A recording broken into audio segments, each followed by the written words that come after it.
എല്ലാവർക്കും നമസ്കാരം. ഇന്ന് നമുക്ക് കുറച്ച് ചക്ക കിട്ടിയിട്ടുണ്ട്. ഈ ചക്ക വെച്ച് എന്താ ഉണ്ടാക്കാന്ന് ഇങ്ങനെ ആലോചിച്ചപ്പോൾ അമ്മയെ പറഞ്ഞു എരിശ്ശേരി ഉണ്ടാക്കിയാലോ എന്ന്. ആയിക്കോട്ടെ എന്ന് ഞാനും പറഞ്ഞു.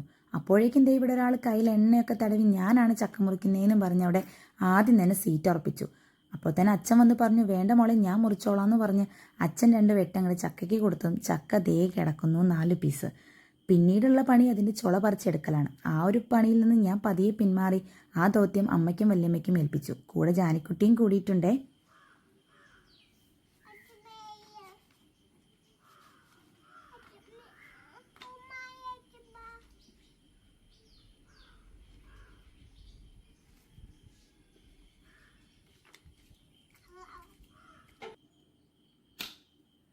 വല്യമ്മ അപ്പോഴേക്കും തേങ്ങയൊക്കെ പൊട്ടിച്ചത് ചിരവാനായിട്ട് തുടങ്ങി.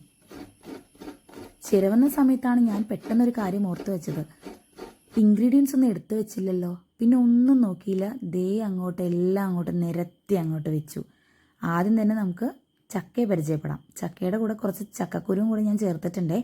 പിന്നീട് ഞാൻ എടുത്തു വെച്ചിട്ടുള്ളത് മഞ്ഞൾപ്പൊടിയാണ്, മുളക് പൊടി, ചെറിയ ജീരകം അതായത് നല്ല ജീരകം, പിന്നെ കറിവേപ്പില, വറ്റൽമുളക്, പിന്നെ വേണ്ട നമ്മുടെ തേങ്ങയാണ്. ഒരു തേങ്ങ എടുത്തിട്ടുണ്ട്. ഇത്രയും കൂടുതൽ എടുക്കുന്നത് പകുതി നമ്മളുടെ അരപ്പിലോട്ടും പകുതി നമ്മൾ താളിച്ച് ചേർക്കുന്നുണ്ട്, അതിനും കൂടെ വേണ്ടിയിട്ടാണ്. പിന്നെ വേണ്ടതാണ് കടുക്.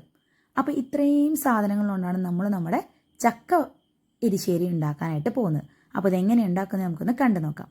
ആദ്യം തന്നെ ഉരുളി അടുപ്പത്ത് വെച്ച് നന്നായി ചൂടായ ശേഷം അതിലോട്ട് നമ്മൾ ചക്ക ഇട്ട് കൊടുക്കുകയാണ്. ചക്ക നന്നായിട്ട് കഴുകണേ, അത് മറക്കല്ലേ.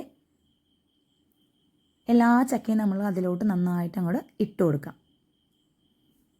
ചക്ക ഇട്ട് കൊടുത്ത ശേഷം നമ്മൾ അടുത്തതിന് ചേർക്കുന്നത് വെള്ളമാണ്. ചക്കയും ചക്കക്കുരും ഒക്കെ വേവുന്നതിന് ആവശ്യമായിട്ടുള്ള വെള്ളം നമ്മൾ അതിലോട്ട് ഒഴിച്ചു കൊടുക്കുന്നുണ്ട്. കൂടെ തന്നെ നമ്മളിതിലോട്ട് മഞ്ഞൾപ്പൊടി, ഉപ്പ്, മുളക് പൊടി ഇതും കൂടെ നമ്മൾ ചേർക്കുന്നുണ്ട്. അപ്പോൾ ആദ്യം തന്നെ നമുക്ക് മഞ്ഞൾപ്പൊടി ചേർത്ത് കൊടുക്കാം. ഒരു 1/2 ടേബിൾ സ്പൂണോളം മഞ്ഞൾപ്പൊടി നമ്മളിവിടെ ചേർത്ത് കൊടുത്തിട്ടുണ്ട്. പിന്നെ വേണ്ടത് ഉപ്പാണ്. അത് നമ്മുടെ കറിക്ക് ആവശ്യത്തിനുള്ള ഉപ്പാണ് നമ്മളിവിടെ ചേർത്ത് കൊടുക്കുന്നത്. പിന്നെ വേണ്ടതാണ് നമുക്ക് മുളക് പൊടി. മുളക് പൊടി നമ്മൾ അവരവരുടെ ആവശ്യത്തിനനുസരിച്ച് അല്ലെങ്കിൽ എരിവിന് ആവശ്യത്തിനനുസരിച്ച് മുളക് പൊടി നമുക്കിതിലോട്ട് ചേർത്ത് കൊടുക്കാവുന്നതാണ്. പിന്നെ ഇതെല്ലാം നന്നായിട്ട് ഇളക്കി യോജിപ്പിച്ച് ഇത് ചക്ക വെന്ത് വരുന്നവരെ നമുക്കൊന്ന് വെയിറ്റ് ചെയ്യാം.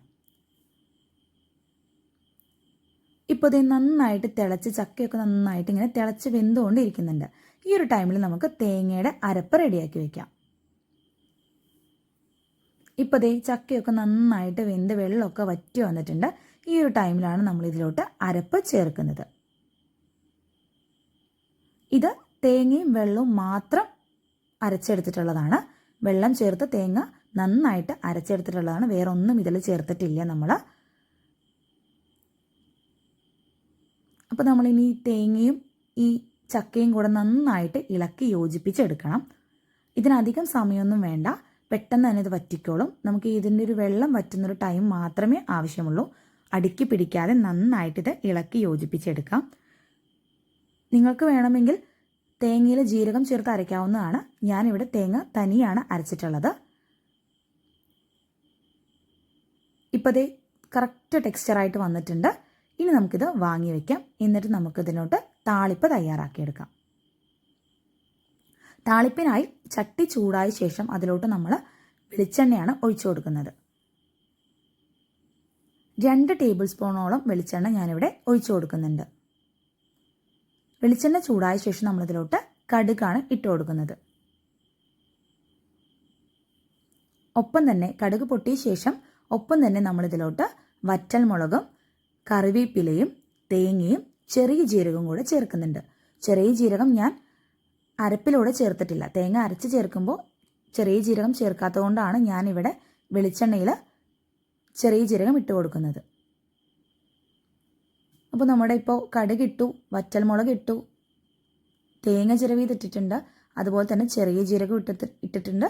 പിന്നെ നമ്മൾ ഇടാൻ വേണ്ടി പോകുന്നത് കറിവേപ്പിലയാണ്. ഇനി വേറെ ഒന്നും നമുക്ക് ചെയ്യാനില്ല.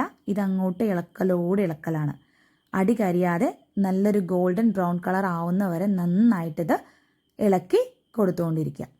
ഇപ്പോൾ അത്യാവശ്യത്തിന് ഗോൾഡൻ ബ്രൗൺ കളർ ആയിട്ടുണ്ട്. ഇനി നമുക്ക് നേരെ നമ്മുടെ ചക്ക എരിശ്ശേരിയിലോട്ട് ചേർക്കാവുന്നതാണ്. ചക്ക ഇഷ്ടപ്പെടുന്ന എല്ലാവർക്കും ഇത് വളരെയധികം ഇഷ്ടപ്പെടുന്ന ഒരു കറിയാണ്. അപ്പോൾ തീർച്ചയായും നിങ്ങളിത് ട്രൈ ചെയ്ത് നോക്കണം, ഫീഡ്ബാക്ക് അറിയിക്കണം. നിങ്ങൾക്ക് ഈ വീഡിയോ ഇഷ്ടപ്പെട്ടു എന്ന് വിചാരിക്കുന്നു. ഇഷ്ടപ്പെടുകയാണെന്നുണ്ടെങ്കിൽ നിങ്ങൾ തീർച്ചയായും നമ്മളൊന്ന് സബ്സ്ക്രൈബ് ചെയ്യണം, ലൈക്ക് ചെയ്യണം, ഷെയർ ചെയ്യണം. അടുത്ത വീഡിയോ ആയിട്ട് നമുക്ക് വീണ്ടും കാണാം. താങ്ക്